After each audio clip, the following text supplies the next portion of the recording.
temas que les van a servir para la parte práctica. Entonces, ese es el objetivo.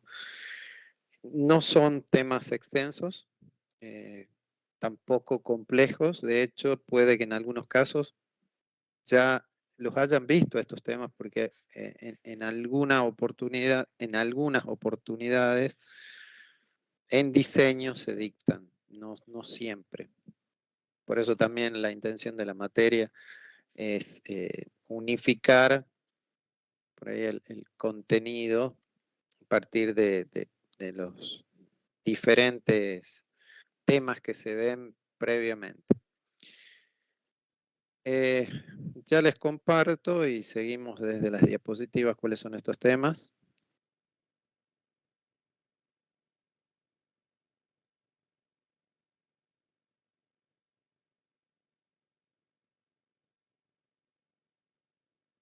Me avisan si ya pueden ver.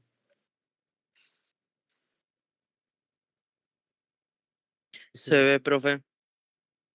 Perfecto. En la última clase les había mencionado sobre la clasificación de las diferentes pruebas, empezando por la clasificación macro, como gusta llamarla, en la cual podemos hablar de pruebas de caja blanca y pruebas de caja negra.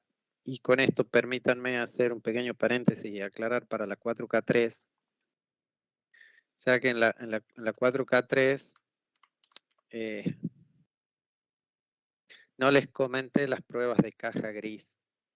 Habíamos hablado de las pruebas de caja negra, la prueba de caja blanca. Lo cierto es que no lo tenía incorporado en la diapositiva y en ese momento se me pasó durante la clase, ya que no es algo nuevo. Y después, revisando los temas, me acordé de ponerla en la diapositiva. Así que específicamente para la 4K3, recordarles que además de las pruebas de caja negra y las de caja blanca, aparecen las pruebas de caja gris y, como el nombre lo dice, representan una mezcla entre la caja negra y la caja blanca. Es una especie de híbrido. Normalmente se testea a partir de lo que podría ser una caja blanca, pero conociendo quizás la estructura o la arquitectura del sistema, eh, dónde, dónde se almacenan los datos. Entonces, no llega a ser algo estrictamente de caja negra ni tampoco de caja blanca, por eso recibe ese nombre particular. ¿De acuerdo? Para quienes sean de la 4K3, esa aclaración.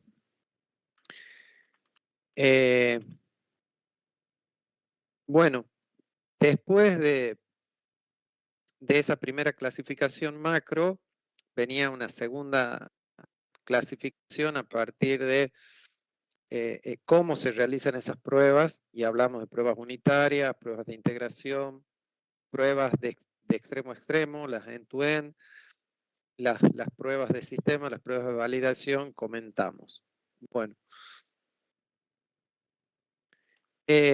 después, según el nivel de cobertura, podemos extender esa clasificación hasta incluso dentro de las de caja blanca y las de caja negra, o eventualmente de caja gris, extender esa clasificación y, de acuerdo a lo que cubren o qué aspecto del sistema cubren o qué atributo fundamentalmente del sistema cubren, podemos incorporar otras clasificaciones.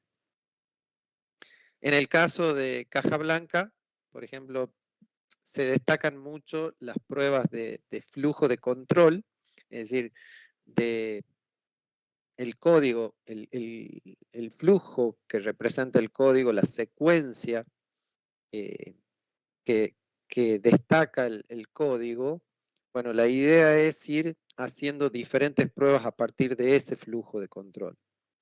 Como por ejemplo, cubriendo en lo posible todas las sentencias o ciertas decisiones, o bifurcaciones que presenta el código, las condiciones o condiciones múltiples, y por último la cobertura de caminos, que sobre esta después vamos a hablar en particular, porque quizás sea una de las más significativas que los desarrolladores tienen en cuenta o toman para hacer pruebas de flujo de control.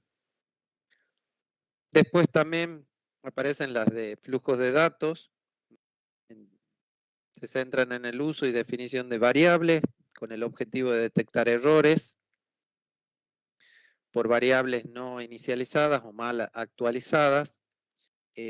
Por ahí ya he mencionado, esto depende. En algunos lenguajes directamente el compilador ya advierte cuando hay variables que no se han inicializado, entonces no necesitamos una prueba, ya que en la previa esto el mismo compilador lo destaca, pero eso es relativo al lenguaje. Pruebas de bucles, es decir, para analizar las iteraciones, bucles simples, anidados, concatenados. A ver, por ahí las pruebas de bucles, está bien, son una posibilidad, pero en general no deberíamos plantear pruebas tan sofisticadas en torno a estructuras iterativas, porque un código bien diseñado no debería abusar quizás de ciertas estructuras iterativas o condicionales, ¿no? Y por último, las pruebas de mutación, las cuales se introducen errores en el código, en este caso, con el objetivo de verificar si las pruebas son capaces de detectarlo. Esto es alterar el esquema normal de realizar la prueba. En general hacemos la prueba para buscar los errores en el código. Esta prueba funcionaría al revés. Se muta el código para chequear si los casos de prueba propuestos los detectan a esos códigos artificiales o mutantes. Se habla de código mutante. Si el mutante es identificado, entonces las pruebas estarían bien planteadas. Ahora, si el mutante no es detectado, o comúnmente se habla del mutante que sobrevive, es decir, ese código o error artificial que le pusimos eh, eh, sobrevive, entonces las pruebas no están cubriendo la totalidad de casos y deberíamos replantear las pruebas realizadas. Es como una estrategia para chequear los casos de prueba propuestos. ¿Dudas? ¿Preguntas? ¿Cómo qué sería una mutación, profe? Que cambie simplemente un valor, un operador. O sea, por ejemplo, tenemos mayor, ponerle mayor igual, ¿no? O A sea, si ver, la condición es solamente mayor, ponerle un mayor igual a ver qué es lo que pasa cuando ejecutas la prueba. Si las pruebas pasan todas, entonces hay algo que no está bien en los casos que determinaste, porque debería haber saltado, ya que la condición no es la misma, ¿no? Pero a ese nivel, cosas simples, no necesitas hacer grandes cambios en el código, ¿no? bien, Ah, profe, gracias.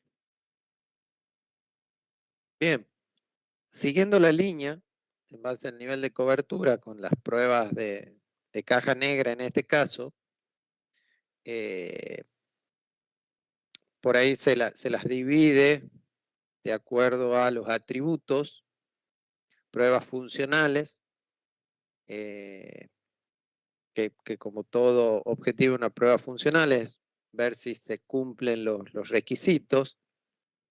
Y ahí aparecen diferentes casos, como las particiones de equivalencia, es armar grupos eh, de entradas de datos con características equivalentes y probar de esa manera. Ya vamos a profundizar, es uno de todas estas clasificaciones, perdón. Vamos a tomar cuatro casos específicos y vamos a desarrollarlos un poquito más.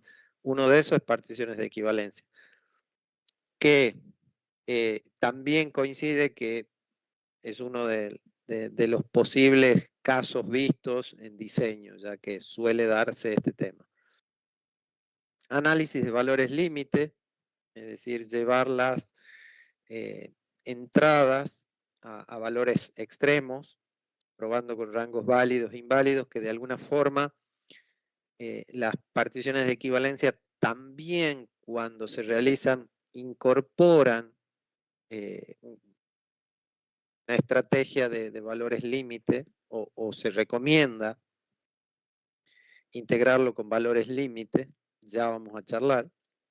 Después tablas de decisión, combinaciones de condiciones y acciones, algo de eso también tengo ahí preparado para que lo veamos.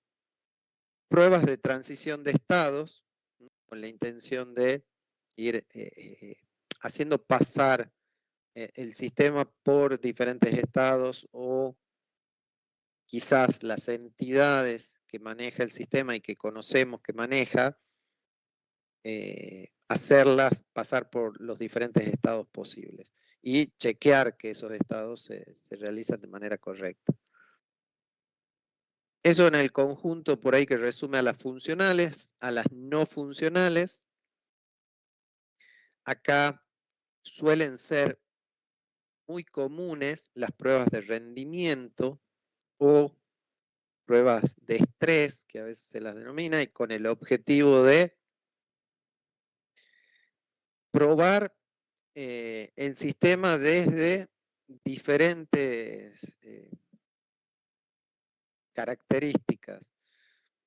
En algunos casos puede ser para ver el tiempo de respuesta o a veces para ver la capacidad de procesamiento, sobre todo si las entradas implican proceso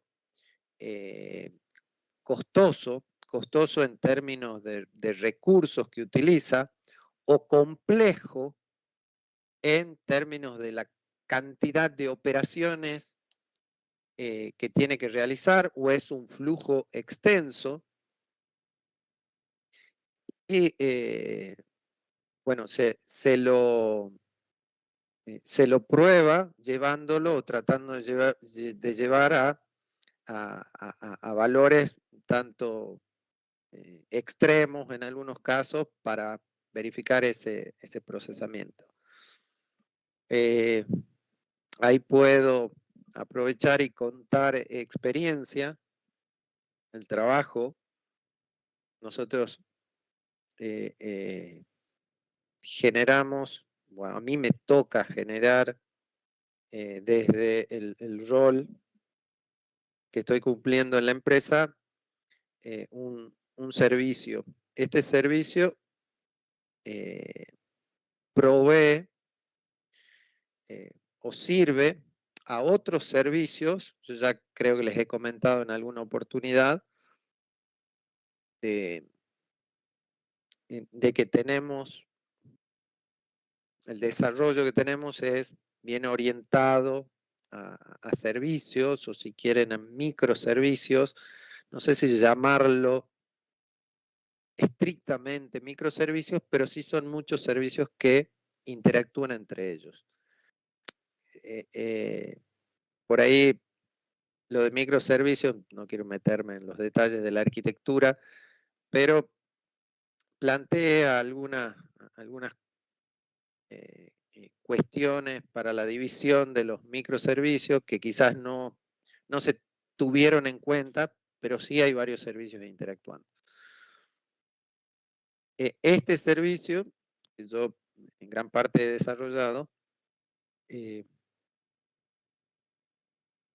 sirve a otros servicios, como les decía, pero a su vez se conecta a servicios externos para cumplir con una operación o con una transacción. O sea, la transacción se origina en un servicio, para que esto sea gráfico y si les sirve. Ahí dejé de compartir, pero permítanme para que, si no queda muy en el aire. Prometo no extenderme mucho, pero dar sí una idea más bien general y gráfica, quiero decir, para que no quede tan en el aire. A ver, ahí vuelvo a compartir.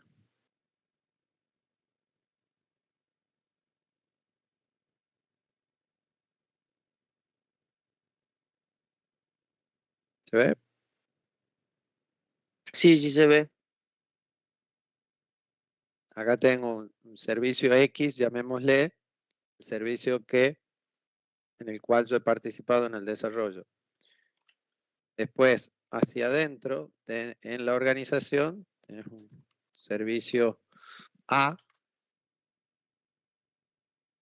Probablemente para este servicio A hay un front en algún lado que le hace una petición. Este servicio viene acá, este servicio, perdón, el front le pega al servicio, el servicio le pega a este otro servicio, y este servicio sale de lo que sería la estructura de la organización. Esto es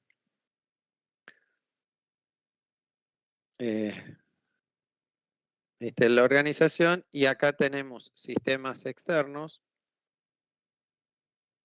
Es un sistema A externo, llamémosle 1, y puede tener más.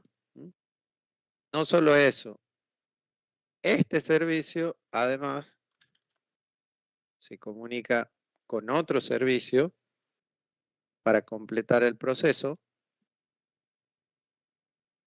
de manera que una petición, una request que viene por acá, viene este servicio, llega acá, este servicio la tiene que impactar localmente, después se la manda a este, perdón, se la manda a este primero, cuando recibe el OK, se la manda a este, y ahí se da por completado el proceso.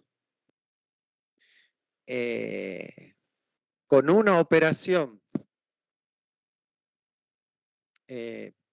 cada un segundo, no hay demasiado inconveniente. El tema es cuando tenés que procesar a lo mejor 1000, 10.000, 15.000 o 20.000 operaciones, una fracción de tiempo muy pequeña. Entonces, para este tipo de cosas, lo que se hace es pruebas de estrés. Hay una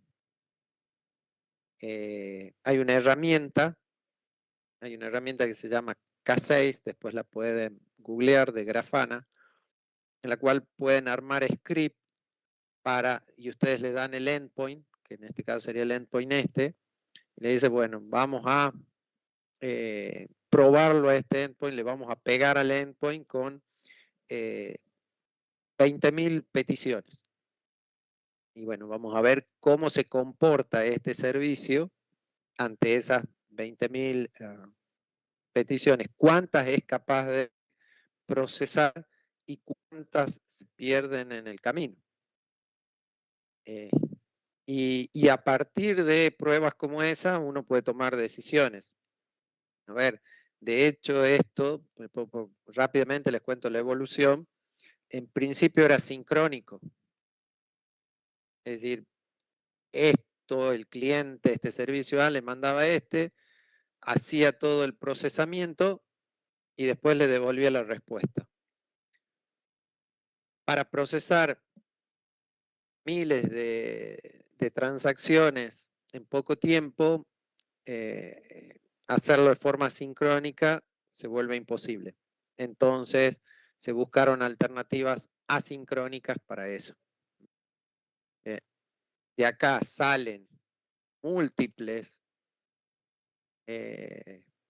requests o transacciones y todas estas llegan acá. Me mandé cualquiera. Bueno, todas estas llegan acá. Las las pone en un lugar temporal y después las empieza a procesar en forma eh, eh, proceso tipo en lote, o sea, de forma individual las va procesando, quise decir. ¿De acuerdo? Bueno, era para hacerlo un poquito más gráfico a las pruebas de estrés y me detuve ahí porque simplemente son muy comunes, ¿no?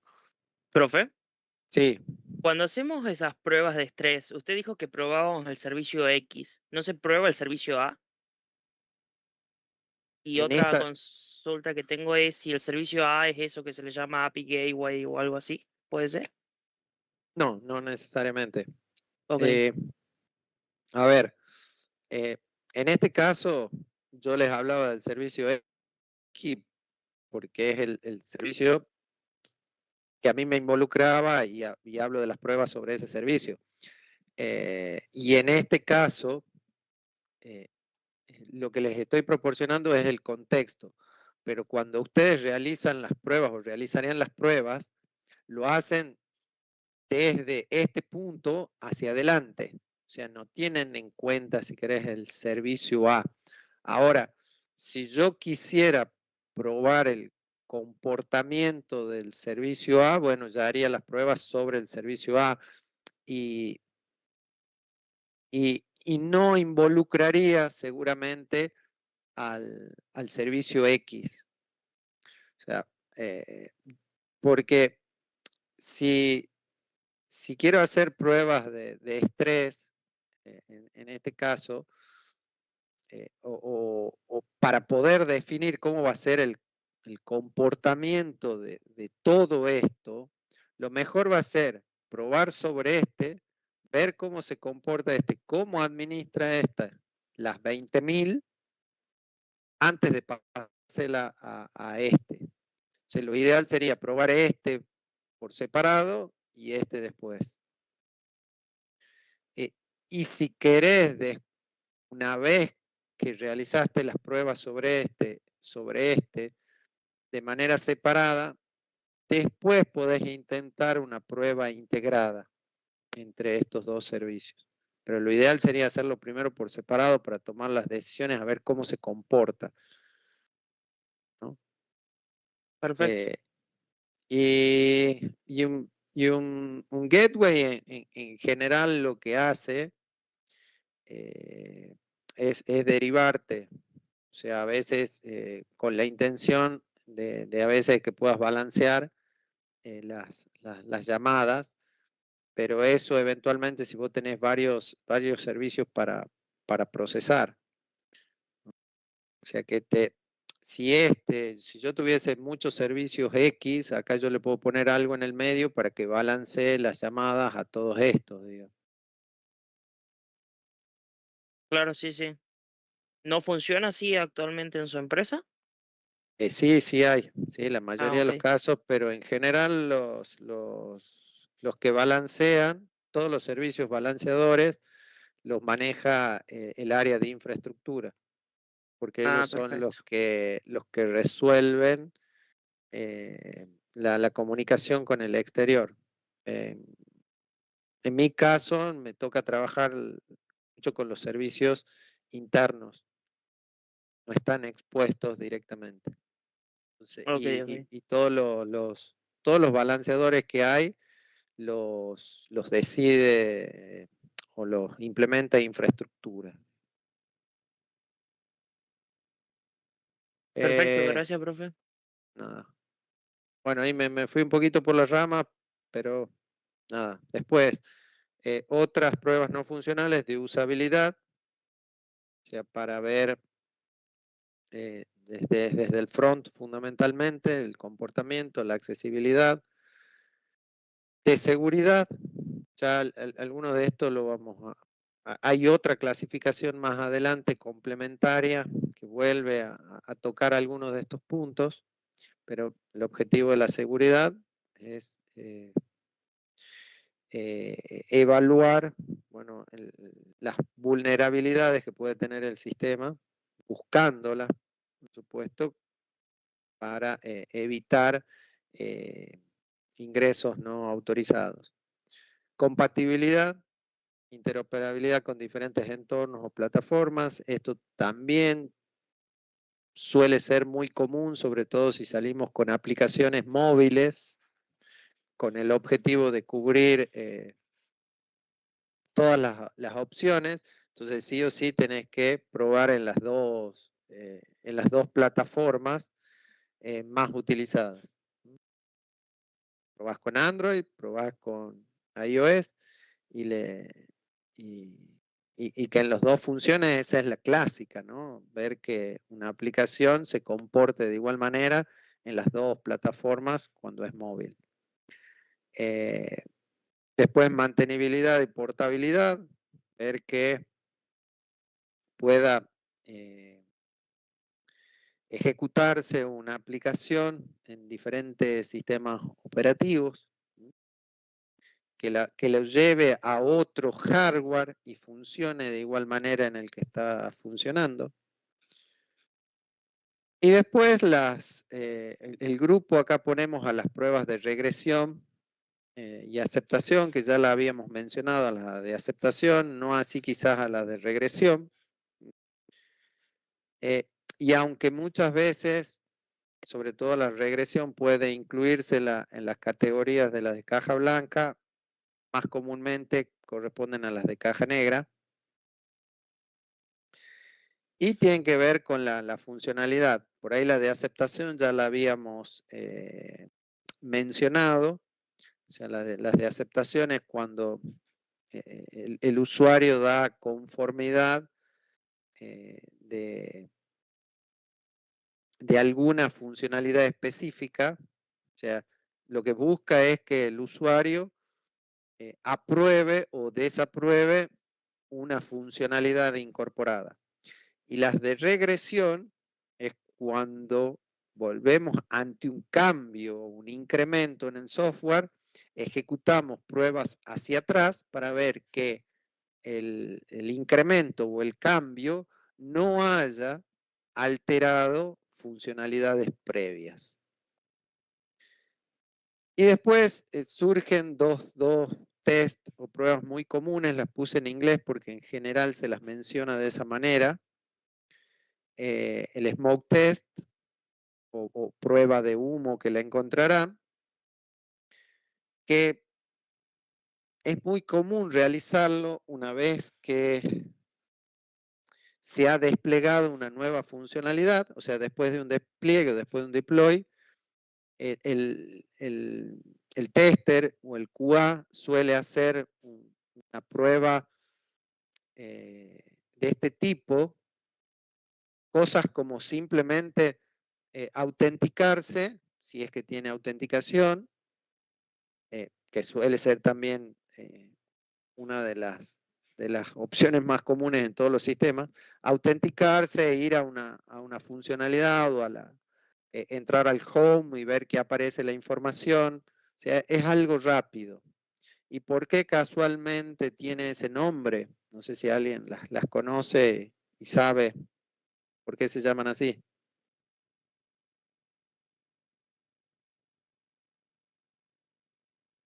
No, profe, pero calculo que Anda, que vende humo.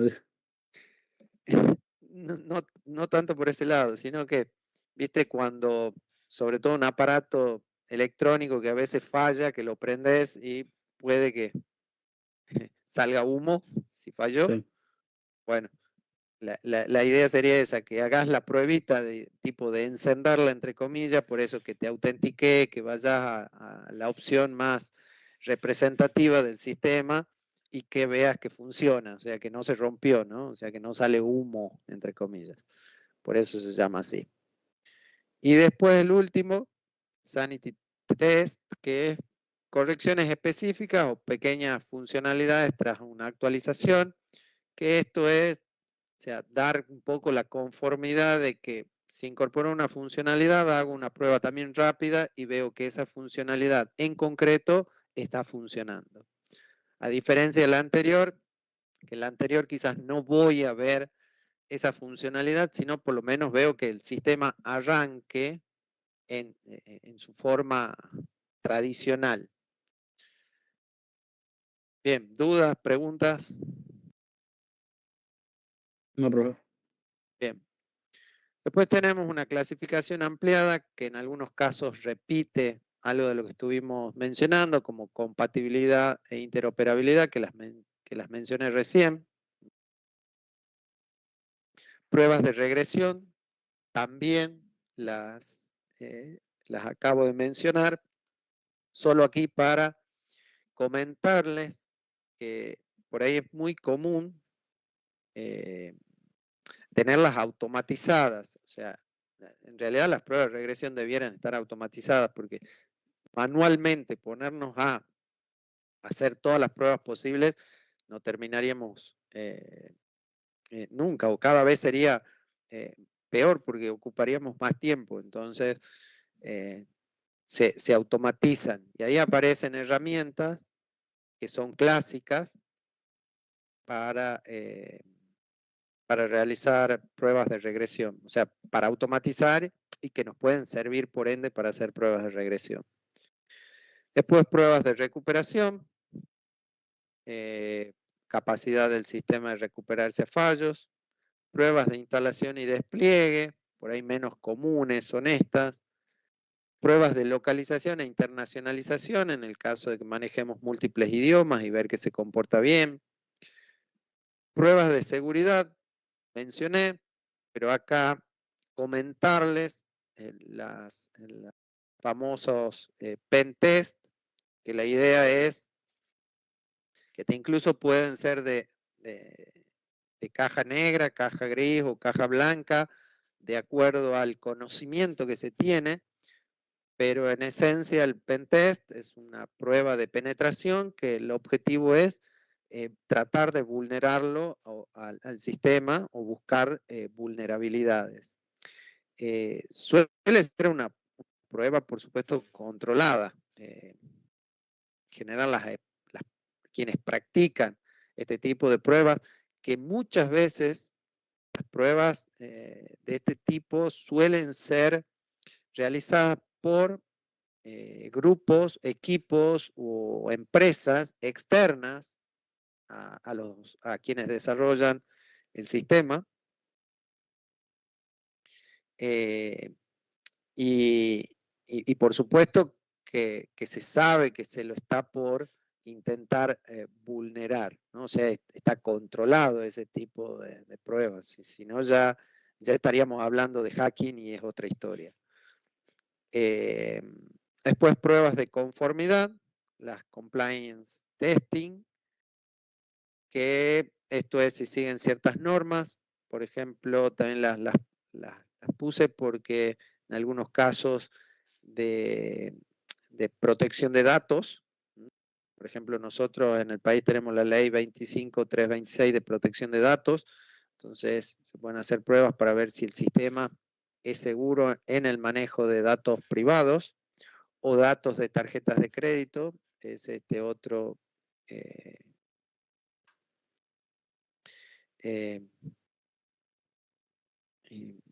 norma, y después normas ISO en particular. Por último, pruebas exploratorias, no se basan en casos predefinidos. Los testers muchas veces para tomar contacto con algún sistema, o sea, por ejemplo, son incorporados a sistemas que ya están funcionando y con el objetivo de conocerlo, hacen a veces pruebas exploratorias, se dan mucho en los grupos, sobre todo, como les digo, cuando se hace una inducción a un nuevo sistema. Bien, todas estas pruebas como se presentaron o clasificación a partir del nivel de cobertura, en algunas bibliografías también los presenta como estrategias para elegir o determinar casos de prueba. Y de todos esos yo tomé cuatro casos, 4 estrategias para comentarles un poco más en detalles, sabiendo que incluso que algunas de estas podrán utilizarse en la práctica. Yo creo que en diseño por lo menos se menciona, díganme quienes han visto algo de prueba de partición y prueba de ruta, trayectoria básica o de caminos. Lo de camino se menciona con el tema ese de la complejidad ciclomática y todo eso. Exacto. ¿En diseño lo vimos? Sí, No señor. recuerdo. Sí lo Muy vimos. bien. Lo de partición no sé bien qué son, así que creo que no. Bien. ¿Quiénes vieron ya también pruebas de caminos con la complejidad ciclomática? Yo no con diseño, pero aparte sí, sí lo veo. Bien. ¿Alguien más? Para saber qué tanto por ahí detenerme. Ok. Vamos con la primera, las pruebas de partición. Pruebas de partición son útiles porque ayudan a seleccionar cuáles son los datos que podemos utilizar para establecer los casos de prueba. O sea, está claro que todo esto parte con la necesidad de determinar o diseñar los casos de prueba. Uno no puede realizar todas las pruebas posibles porque en algún caso pueden significar cientos, miles o millones de casos. Entonces, no podríamos realizar todas las pruebas. Por lo tanto, hay que establecer algún tipo de estrategia o estrategias y combinarlas. Esto también en la práctica, combinar estas estrategias para determinar qué casos de prueba vamos a elegir con la intención de cubrir la mayor cantidad de casos posibles. Por eso se traduce esto en una necesidad al momento de probar el de establecer estrategias y hacerlo a estos casos o definirlos, mejor dicho, estos casos a partir de algún tipo de estrategia. Las pruebas de partición se focalizan un poco en determinar grupos de entradas con características comunes o similares. De manera que si elegimos o sabemos elegir las particiones, probablemente vamos a reducir de una manera importante la cantidad de casos de prueba que vamos a realizar. Y siempre hago el mismo ejemplo en torno a las particiones de equivalencia o cuando trato de explicar este tema. Y la pregunta por ahí es más interesante cuando uno lo hace, cuando uno lo hace presencial a esto, pero siempre pongo como caso que ustedes les toque realizar algún programa simple, en el cual lo único que tienen que hacer es sumar 2 números y 2 números enteros. O sea, Si ustedes realizan una aplicación que simplemente por consola me pida número 1, número 2, que ambos sean enteros. Y ustedes, como creadores del programa, por supuesto, lo primero que hacen es probarlo. Si ustedes lo ejecutan a ese programa, y ahora cualquiera responda, pero responda por favor. Si lo prueban la primera vez y el sistema le pide número 1, ¿qué ingresa? Un 2. Bien. Enter, ingrese número 2. ¿Qué número 3. ingresa? 3. El sistema te devuelve 5. ¿Qué decís vos? ¿Está funcionando? No. Está Andando. funcionando de maravilla. Y repetís probablemente una prueba, en vez de ponerle 2 y 3, le pones 20 y 50 y te da 70. ¿Verdad? Sí. Y quizás haces una prueba más y también chequeas con valores similares, 1000, digo, similares en torno al signo, por ejemplo, 1000 y 5500 y te da 6500. Y no se ponen a probar con todas las combinaciones de números enteros posibles porque no terminarían más, ¿no? O sea, si en cualquier lenguaje un entero soporta 2000 y pico millones de valores positivos, y si le sumas 2000 y pico millones negativos, son varias las posibilidades. ¿Eso qué significa después de que ustedes han hecho esas 3 pruebas? De que por lo menos sumando 2 números, que en este caso son positivos, funciona. O sea, no siguen probando con más valores, porque han detectado que funciona. ¿De acuerdo? Esa es la propuesta de las particiones de equivalencia. Es un poco lo que está mostrando la gráfica. Para determinadas entradas, puede existir un grupo que las contenga. Y para ese grupo de entradas que las procesa el sistema, van a caer en un grupo de salidas posibles.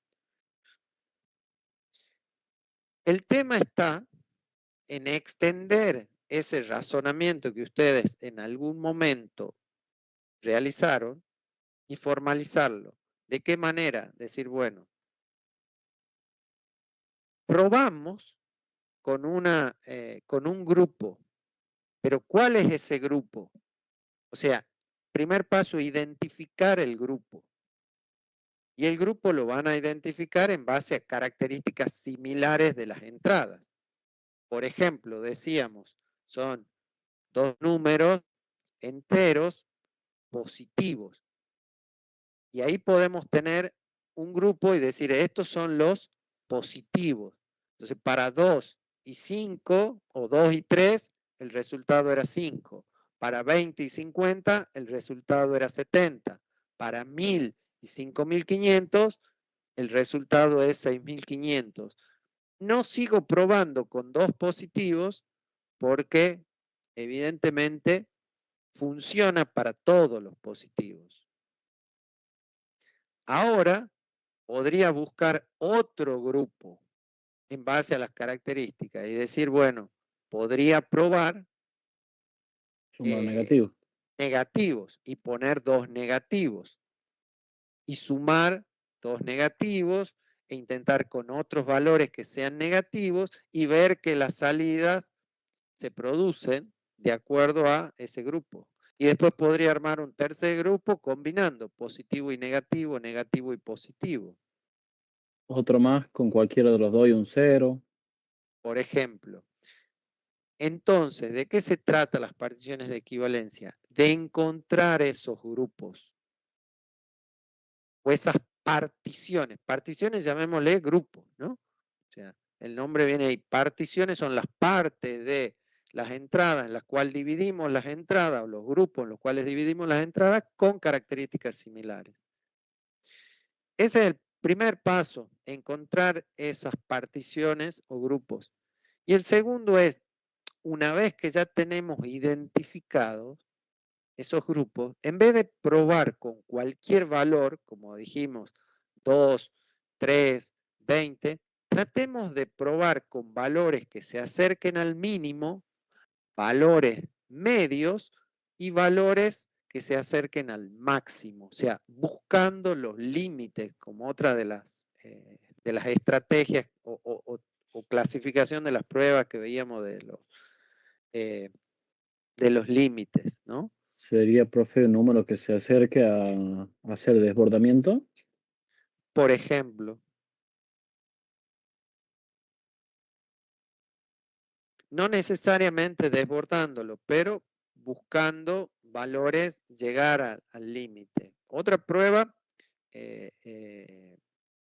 o sea, otra partición que se considera en las particiones de equivalencia son la de los valores no válidos o entradas no válidas, donde a lo mejor en vez de darle un número le doy una letra o le doy un Un número con carácter coma. especial, punto, una coma, y ver que para esos cae en las salidas incorrectas, que a lo mejor lo que me va a mostrar es un mensaje o eventualmente va a producir un error, y si produce un error, bueno, habrá que corregirlo para que no dé un error y en todo caso me dé un mensaje. Pero entiéndase como una estrategia para definir datos para los casos de prueba. ¿Se entienden las particiones o Sí, Sí, profe. sí. y el resto? ¿Qué dice? Escucho Sí, profe. a Francisco y Sí, a profe. Luca nomás. Bien. Sí, profe, se entiende. Igual, profe, algo de partición hemos estado viendo con la práctica muy por arribita, pero visto algo, un Ah, bien. ejercicio de la clase pasada. Buenísimo. Entonces con esto lo completamos a la idea. Y hay un pequeño ejemplo, las particiones de equivalencia. Dice la especificación, esto está sacado de Somerville. La especificación de un programa establece que el programa acepta de 4 a 10 entradas que son 5 dígitos enteros mayores que 10.000. Por ejemplo, entonces, las particiones que haríamos. Por un lado, separamos los valores de entrada, es decir, la cantidad de valores, porque dice acepta de 4 a 10 entradas. Entonces, una partición sería menos de 4, entre 4 y 10 y más de 10. Y por otro lado, separamos las particiones de la cantidad de dígitos. Menos de 10.000, entre 10.000 y 99.999 y más de ese valor. Y probar entonces con valores límites y ver qué es lo que ocurre.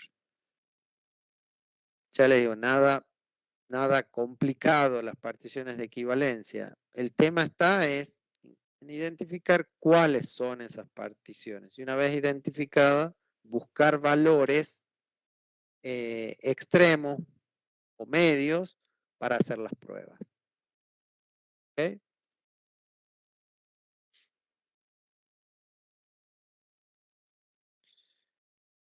Bueno, pruebas basadas en lineamientos. A ver, esto pasa más que nada por utilizar la experiencia en casos o situaciones previas y armar una lista de qué cosas puedo probar.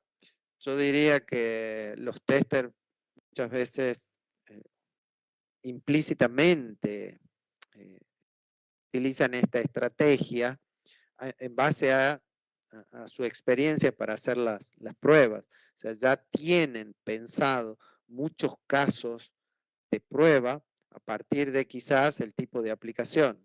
Si la aplicación tiene una interfaz, es una aplicación web, entonces ya ese conocimiento previo conduce a definir ciertos casos de prueba estándares o por defecto,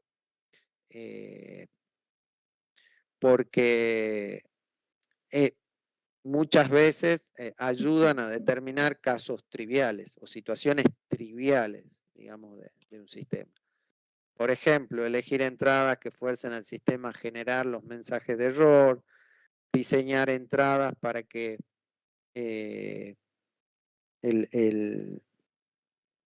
por ejemplo, puedan o no ser recibidas, si se prueban, sobre todo una aplicación web con un front y un back, a veces lo que hacen es manipular de alguna forma las entradas para ver que también sean validadas en el backend, si es una aplicación web. Repetir varias veces las mismas entradas, forzar la generación de salidas inválidas, forzar resultados de cálculos demasiado largos. O sea, es armar, o sea, porque dice lineamiento, armar una serie de, una lista con una serie de casos ya conocidos o comunes para realizar las pruebas. No más que eso, las pruebas de lineamiento. Y pasemos, no sé si hay alguna duda, pero creo que no amerita más detalle las pruebas de lineamiento. Y estas, por ahí las más interesantes, las pruebas de camino, de ruta o trayectoria básica, que son interesantes como pruebas de caja blanca, porque esto depende del flujo de control del código o que presenta el código. Y por ahí es mejor explicarlas como prueba de camino porque el objetivo es determinar todos los caminos por los que puede atravesar el código, ya que desde el momento que en una aplicación incorporamos estructuras de selección o condicionales y estructuras repetitivas, eso implica que el código represente bifurcaciones. Si no hay estructuras condicionales o repetitivas, tendríamos un solo flujo, ¿no? Una sola secuencia. Pero ningún sistema se comporta de esa manera. Siempre hay bifurcaciones a partir de selecciones que tienen que ver con los valores o selecciones que realiza el usuario. Bueno, son múltiples las razones por las cuales un código podría representar bifurcaciones. ¿Qué queremos con estas pruebas? Determinar los caminos que presenta el código con el objetivo de ¿qué? De poder realizar las pruebas en cada uno de esos caminos posibles y así tratar de completar las pruebas de mi código. ¿Y esto por qué surge? Porque sobre todo los desarrolladores, muchas veces lo que hacemos es probar determinados caminos. A veces inconscientemente cuando realizamos las pruebas, realizamos pruebas sobre determinados caminos y no lo hacemos sobre todos. Por eso estas estrategias nos traen o nos ofrecen la posibilidad de conocer con algunas operaciones simples, conocer cuántos caminos realmente tiene un código para que de esa manera sepamos cuál es la cantidad de pruebas que deberíamos hacer.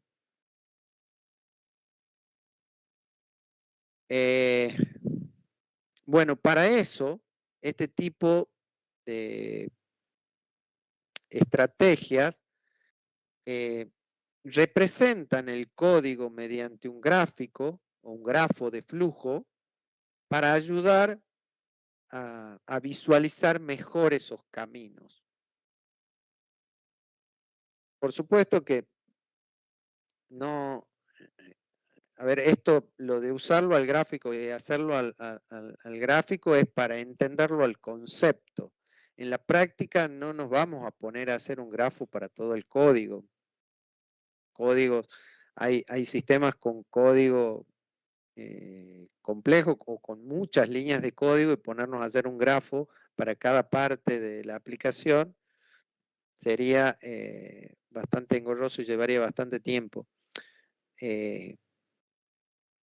De hecho, muchas herramientas, muchos IDE, muchos entornos de desarrollo, ya tienen la funcionalidad incorporada y nos ofrecen el dato que necesitamos, se hace el cálculo internamente.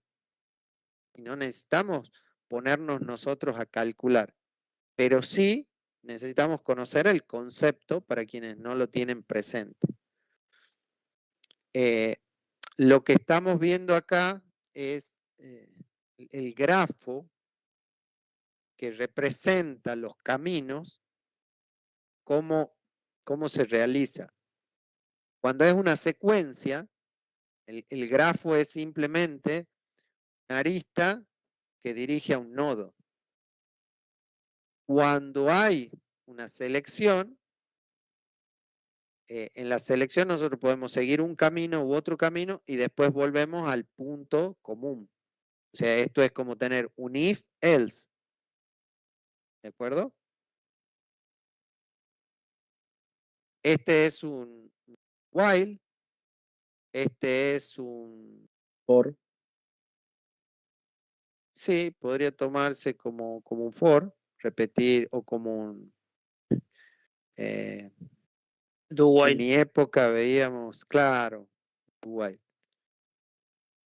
O en Pascal creo que era repeat until, una cosa así, si no recuerdo mal. Pero es lo mismo, el concepto es lo mismo. Y esto, un switch. ¿Cómo lo podríamos reflejar a los grafos? Y acá tenemos un ejemplo. Veamos. Este código simple,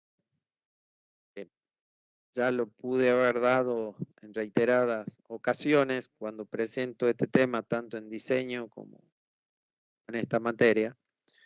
Calcular una simple porción de código que genera para un número determinado cuál sería el valor en la sucesión de Fibonacci. Y claramente es un código que implica selección e iteración, perdón. Y de esta manera podemos apreciar que si llegamos a este punto y se cumple esta condición, entramos para acá y si se cumple esta condición, llegamos hasta acá, entonces no venimos para acá y después saltamos. Es un claro ejemplo con bifurcaciones. Bien. ¿Qué hacemos? Bueno, vamos, para entenderlo el concepto, lo ideal es generar el grafo que representa a ese código. ¿Y cómo lo hacemos? Cada nodo va representando una secuencia dentro del código. Por ejemplo, este nodo representa la secuencia de la línea 3, por eso le puse 3. De ahí, ¿qué hace? Si yo esto lo ejecutara, el intérprete cuando viene ejecutando, en el caso de Java, la máquina virtual, cuando venga interpretando este código, dirá, bueno, de esta línea, ¿a dónde voy? A la línea 4, porque no hay otra, es una secuencia. Recién vimos los grafos, la secuencia es de una arista a un nodo y nada más. Igual a De las ahí 5 y a las 6. a las 5 y a las 6, exacto. Cuando llega el 7, yo ya me encuentro con una condición. Y ahí tengo alternativas. O puedo entrar o no. Bien. Entonces llego al 7 y veamos. Me puedo ir hacia, considerando que se cumple la condición, llego a 9. Pero en 9, ¿qué pasa? Yo tengo una condición, podríamos decirle compuesta. O sea, dos condiciones simples con un operador OR. Esto, o sea, cualquier operador OR o AND, lo que genera es una condición compuesta, o sea que es un operador binario que necesita dos condiciones simples. De manera que el intérprete, cuando venga, va, como es un OR, va a evaluar esto.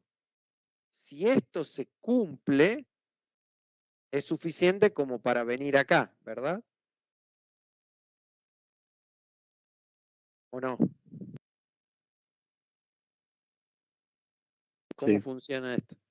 El OR el funciona 9, así. sí, Cualquiera de las dos se cumpla, ya vengo a la línea siguiente. Diferente es el AND, ¿no? ¿Qué sí, pasa con el AND? Se tienen que cumplir ambas. todas. Exacto. Bueno, si no, es decir, del 7, si esto se cumple, acá se me escapó, pero no tendría que haber salido el B todavía, pero bueno, sigamos este flujo. Si se cumple el 7, como decíamos, me voy a 9A. ¿Por qué le llamé 9A? Perdón, omití decir esto, porque al tener 2 en la línea 9, le pongo un identificador a cada uno. A siempre, o sea, arranco con A en el abecedario y siempre en la posición hacia la izquierda es el que va iniciando la secuencia. Por eso le puse 9A a esto, y si se cumple 9A, voy a 11. Si no se cumple 9A, vale decir que N no es 0, acá el intérprete lo que hace viene a evaluar esto. Por eso en el grafo yo puse, si esto no se cumple, me voy a 9B. Nunca en realidad de 7 voy a venir a 9B, porque siempre tengo que pasar por 9A. Y si se cumple 9B, se cumple esto, yo voy a 11. ¿Me siguen hasta ahí? Sí, profe. Bien. ¿Y ahora qué pasa? Ya completé esto. ¿Debería esto seguir por dónde? Hacia la línea 23. De 11, probablemente sí, a la línea 23. Exacto. De 11 a la línea 23. Y de Pero, 7 también. ¿no? Si no se cumple 7, De la 7 a la 15 o de la 9B a la 15. perdón, Aunque quiero en decir de realidad 9B a la 15. En realidad de 7 no, porque nunca va a dijimos llegar, que de claro. 7 siempre va 9A. Gracias, Pablo. A ver, Claro, va de 9B, porque siempre va a entrar por acá, y si no se cumple esto, va a ir para acá, y si no se cumple esto recién de aquí, va a venir a la 15. Y de 15 va a ir a 17, cuando entre al for. Y de 17 va a ir a 18, y de 18 va a ir a 19, y de 19 ¿a dónde va a ir? a 15. A 15, porque vuelve el for. Y cuando deje de cumplirse la condición del for, ¿a Se dónde va va a a ir a ir? 23. Exacto, va a ir a 23. Y ahí tenemos el grafo que representa este código. ¿Para En qué este nos sirve? caso, profe, disculpe. En este Sí, caso, el 7 nunca va guía directamente hacia el 23 por el caso de que en la línea anterior ya ha dicho que era el número mayor que 0. claro. O sea, cuando los define que ya de por sí son mayor que 0. Ah, es cierto que las 7, yo estaba equivocado. No, perdón, sí, falta esa línea acá. Falta esa línea, nos faltaba esa línea. Ahora sí. Mala mía, perdón, yo estaba diciendo 7 y estaba pensando en la 9. O sea, Bien, decía 7 y veía aquí la 9. Me había confundido simplemente. O sea, el 7, cuando se cumpla, va a venir para acá, y cuando no se cumpla, va a ir a la 23.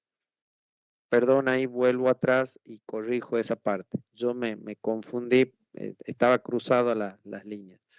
O sea, una vez que entre al 7, el 7 va directamente a 9A. No hay posibilidad de que 7 vaya a 9B. 7 va a 9A y de 9A, que es esto, va a 9B o a 11, como está aquí. Y de 9B va a 11 o a 15. Y de 7 va a 23 cuando no se cumpla esto, que n sea mayor o igual que 0. Si faltaba esa línea. En este caso, profe, ¿haría falta realmente poner que el 7 va a 23 si en la línea 5 y 6 ya define de que va a ser mayor que 0 al dar el valor de 1 y 0? No, porque Está es definiendo. n. Es n el que vos estás bien. acá. Es n el que te ingresa a vos por el método. El que vos Bien. estás comparando. Y vos no sabés cuál es el valor que le han mandado a n. Como es entero puede ser menos, o sea, puede ser negativo o positivo. ¿De acuerdo? Sí, sí, sí. Porque estos son los valores que van hacia adentro acá. Bueno, ¿para qué me sirve ese grafo? Porque en algún momento alguien, McCabe creo que se llama, o llamaba, quien lo planteó, o sea, a partir del grafo, determinó una función para establecer el número ciclomático, que después se tradujo en complejidad ciclomática. O sea, armar este grafo nos permite calcular la complejidad ciclomática. Y esto se logra con, con tres funciones en realidad de ese grafo. La fórmula se denomina B de G, o la complejidad ciclomática mejor se representa como B de G, donde G es el grafo y B simplemente es el nombre de la función aplicada al grafo. ¿Por qué B? Porque el creador le puso B en su momento y mantuvo el nombre, B. Pero es el nombre de la función nada más. Y G por el grafo. Entonces, por eso se determina como B de G. ¿De acuerdo? Y ese B de G es el número ciclomático, complejidad ciclomática del grafo, es decir, la cantidad de caminos linealmente independientes del grafo. Y hay tres formas de calcular B de G. La primera, teniendo el grafo, de acá veremos que la 1 y la 2 se pueden determinar fácilmente con el grafo, que es el número de regiones del gráfico del flujo, es decir, las regiones cerradas más 1. Yo tengo que ver todas las regiones que estén encerradas entre aristas y nodos, y eso lo denominamos regiones cerradas. Y le sumo 1, me va a dar la complejidad ciclomática. ¿Y la complejidad ciclomática qué es? El número de caminos independientes que tiene este código. O sea, son las bifurcaciones que presenta. Si cuento, ¿cuántas hay?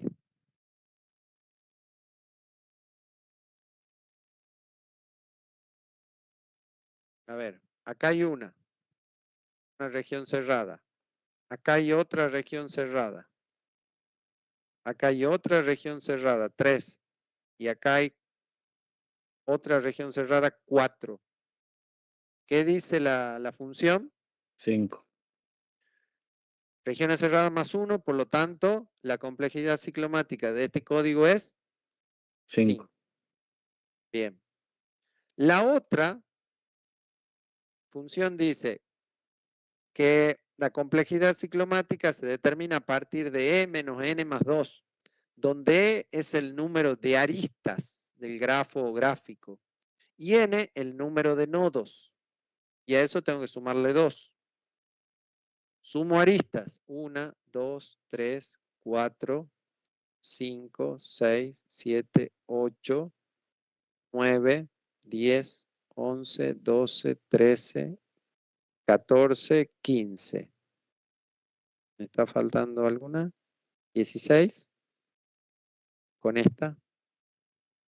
1, 2, 3, 4, 5, 6, 7, 8, 9, 10, 11, 12, 13. 16 menos 13, 3. Más 2, 5. Se cumple por la segunda función. ¿Me siguieron, no? Fácil. Tengo que contar simplemente las aristas. Una forma para no perderse es ir tachándolas para no repetir. Y por último, la complejidad ciclomática se define también como NP más 1, donde NP es el número de nodos predicados contenidos en el gráfico o grafo. ¿Qué son los nodos predicados? Nodo predicado es igual a condición simple. Condición simple, no compuesta. ¿Cuántas condiciones simples hay acá? El 7, el 9A y 9B. ¿Sí?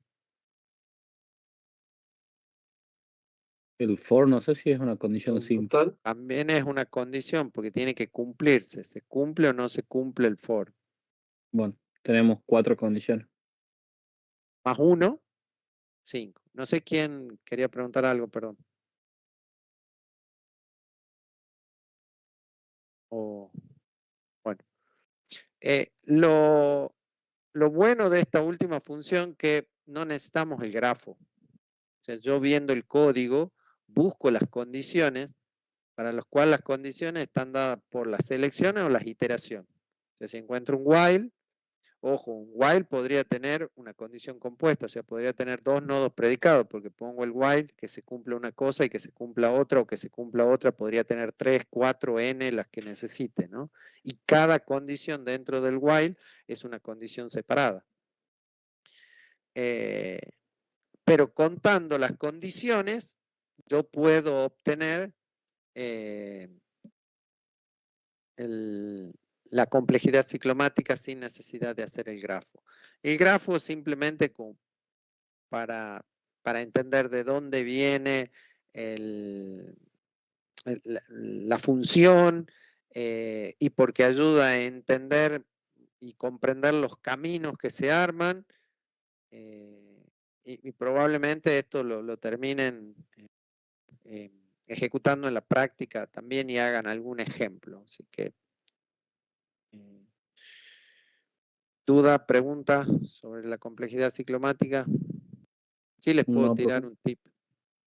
Un tip Lo es, único que me he dado cuenta es que para la otra complejidad esa en la que suma todo la cantidad de nodo y grafo, también lo pueden llegar a ver desde el código, sumando la cantidad de líneas de código que hay, o sea, desde la 13 hasta la 23, a donde hay algo escrito, y de ahí la cantidad o tipos de forma de llegar al return.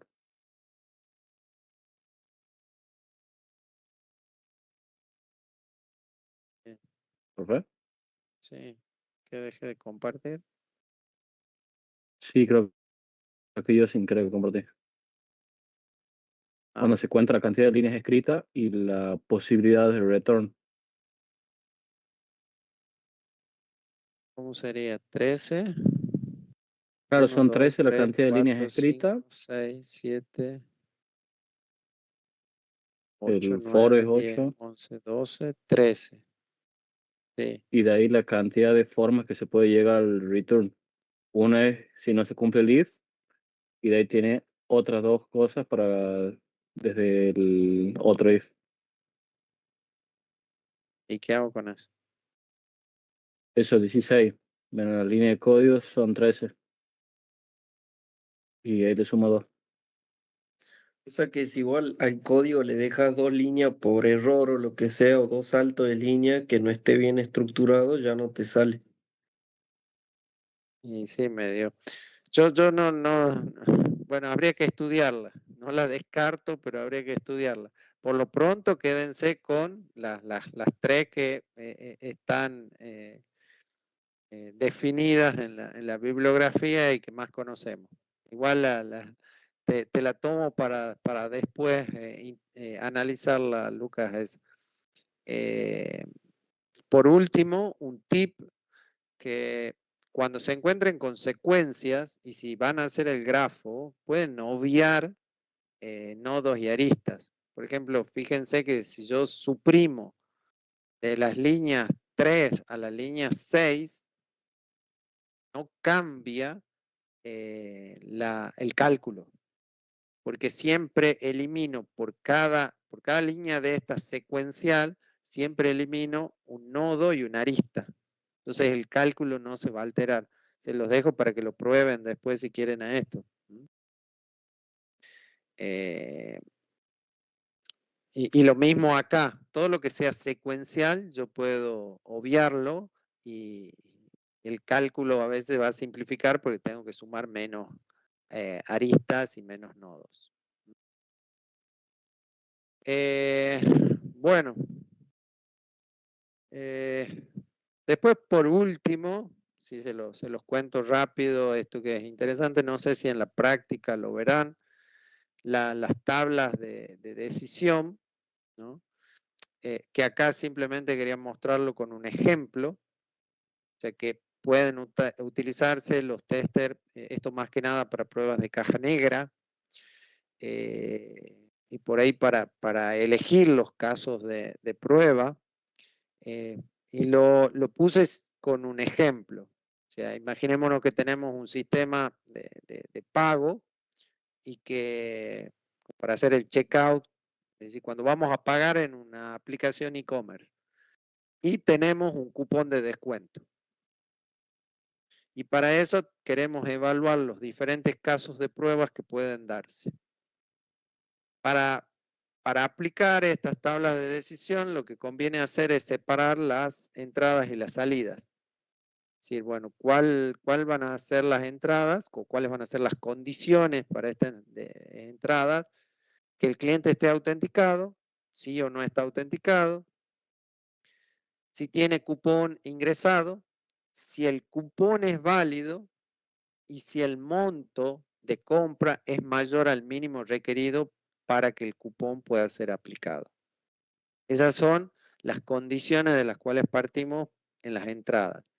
Y las acciones o salidas es aplicar descuento y mostrar total con descuento, es una posibilidad. Mostrar mensaje de cupón inválido, porque no aplica el descuento. Mostrar mensaje que inicie sesión para usar el cupón, es decir, pongo el cupón pero no estoy autenticado y tengo que estar autenticado. Mostrar mensaje monto insuficiente para el cupón, es decir, el monto no supera el mínimo requerido. Y no aplicar cupón, continuar sin mensaje cuando no hay cupón. Es decir, quiero hacer un checkout y no hay cupón, bueno, sigo.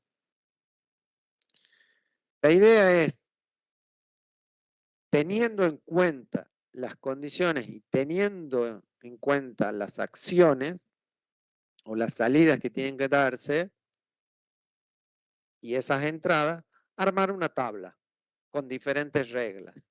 Por ejemplo, ¿estoy autenticado? Sí o no. ¿Tengo cupón? Sí o no. ¿Es válido el cupón? Sí o no. ¿El monto mínimo o el monto es mayor o igual al mínimo? Sí o no. Y a partir de ahí, ¿cuáles son los resultados? O sea, la regla 1 es, ¿estoy autenticado? No. ¿Tengo cupón? No. Bueno, si no tengo cupón, obviamente no interesa si es válido, no interesa el monto, entonces es sin cupón.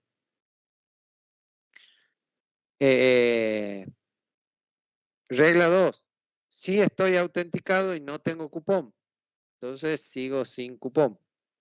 En realidad, perdón, acá en el primero, creo que tendría que pedirme autenticación, porque yo no podría seguir con el checkout si es que intento pagar y no estoy autenticado. Si estoy autenticado, perdón, si no estoy autenticado, regla 3, y sí tengo cupón, y es válido, y además se cumple que el monto es mayor que el mínimo, tengo que pedir que se autentique, porque tengo que seguir, o mejor dicho, para seguir el proceso tengo que estar autenticado. Bueno, después les paso las diapositivas y analizan, pero ¿cuál es la idea?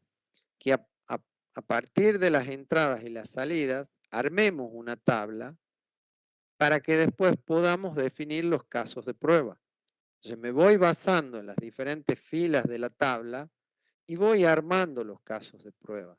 Y digo, bueno, el caso de prueba para la regla 1 es que no tiene cupón y no está autenticado, pongo la precondición, pongo los datos, armo los pasos y después tengo que chequear cuál es el resultado. O sea, es un ejemplo de una prueba de caja negra en este caso. Cómo armar una estrategia para definir cuáles son los casos de prueba a partir de una tabla de decisiones. De esa forma voy organizando todas las pruebas, ¿no? O seleccionando todas las pruebas que tengo que hacer y no simplemente ponerme a probar arbitrariamente, sino siguiendo un esquema como lo puede proponer esta tabla. ¿De acuerdo?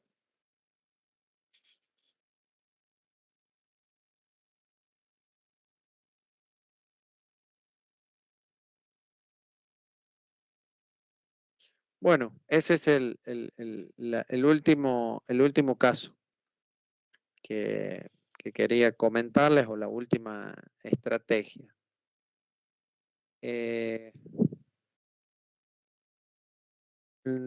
Y lo necesario como para poder avanzar con la práctica, o sea que teníamos que dar desde la teoría. En el caso, no sé si hay gente de la 4K3, igual ya les voy a hacer un mensaje. La 4K3 el miércoles vamos a dar virtual, porque es día de mesa de examen. Entonces vamos a dar virtual la clase ese día. Y para el resto, bueno, nos vemos el jueves y ahí ya completaremos la unidad 3.